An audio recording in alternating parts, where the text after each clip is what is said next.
രൂപയോ? നിനക്ക് വേറെ ജോലിയൊന്നുമില്ലേ? അതിന് നല്ല തണ്ടും തടിയൊക്കെ ഉണ്ടല്ലോ, പോയി ജോലി ചെയ്ത് ജീവിച്ചൂടായോ?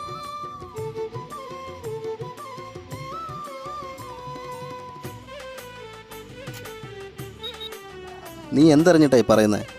അദ്ദേഹത്തെ പറ്റി നിനക്ക് എന്തെങ്കിലും അറിയാവോ?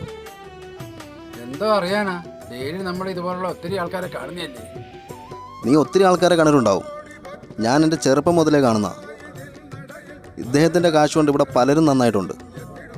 അദ്ദേഹത്തിനൊരു വീഴ്ച വന്നപ്പോൾ വീട്ടുകാർ പോലും തഴഞ്ഞു.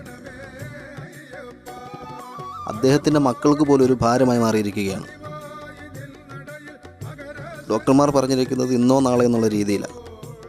അങ്ങനെ അദ്ദേഹം ഈ അമ്പലത്തിൽ വന്ന് അഭയം പ്രാപിച്ചിരിക്കുന്നത്. മനസ്സിലായോ? മനുഷ്യൻ്റെ ഒരു അവസ്ഥ. നമുക്കിതൊക്കെയല്ലേ ചെയ്യാൻ പറ്റൂ.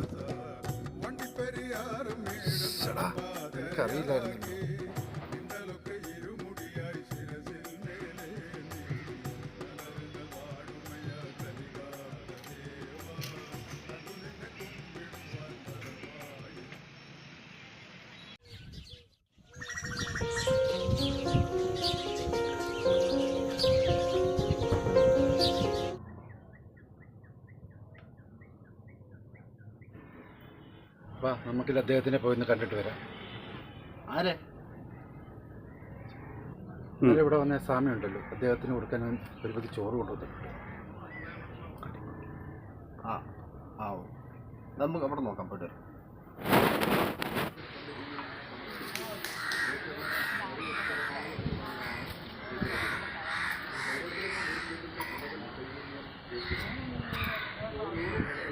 പോട്ടെ.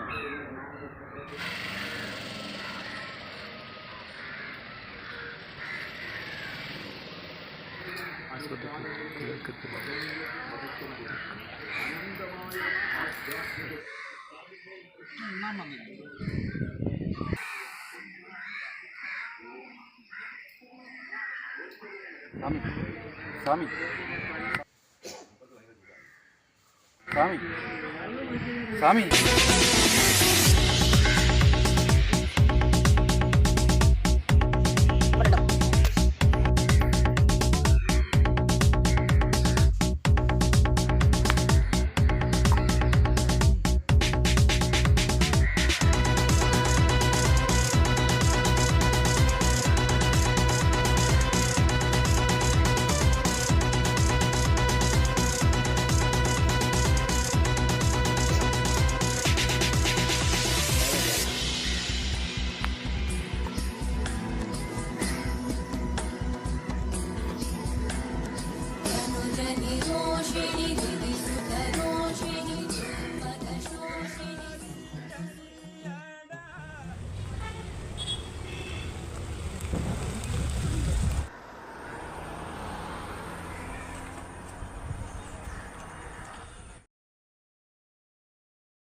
ഇദ്ദേഹത്തെ എവിടെയെങ്കിലും കണ്ടതായി ഓർമ്മയുണ്ടോ?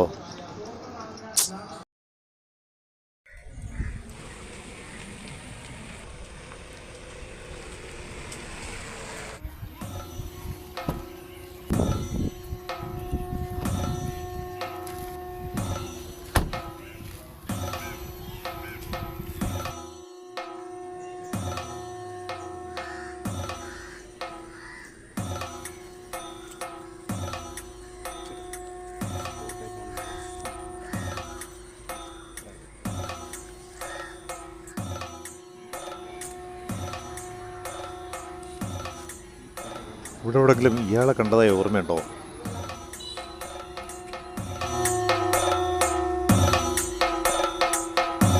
എൻ്റെ അച്ഛനാ. എവിടാന്നറിയില്ല.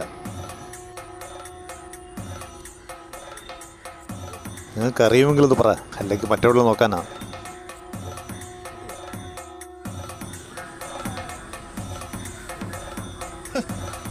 ഇത്രയും നാൾ നിങ്ങളുടെ നാട്ടിലെങ്ങും ഇല്ലായിരുന്നു അതോ? ഉണ്ടായിരുന്നു. പക്ഷേ എൻ്റെ വക്കീൽ പറഞ്ഞപ്പോഴാണ് എനിക്കെല്ലാം മനസ്സിലായത്. സംഗതി കുഴപ്പത്തിലേക്കാണ് പോകുന്നതെന്ന്. അച്ഛനാണ് പോലും. സ്വന്തം മക്കൾ കഴിക്കേണ്ടതെല്ലാം വല്ല അനാഥാലയത്തിലും എഴുതി വെച്ചിട്ട് നടക്കുക. വിടത്തില്ല ഞാൻ. സമയത്ത് ഒരു തുള്ളി വെള്ളം കൊടുക്കാത്തവൻ അച്ഛനെ തിരക്കി ഇറങ്ങിയിരിക്കുന്നു. എൻ്റെ തനിക്കുണം കണ്ടാലേ കാര്യം പറയത്തുള്ളൂ. കഴിഞ്ഞെടുക്കടാ.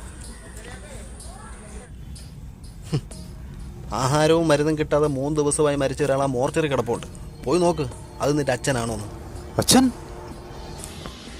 മരിച്ചെന്നോ?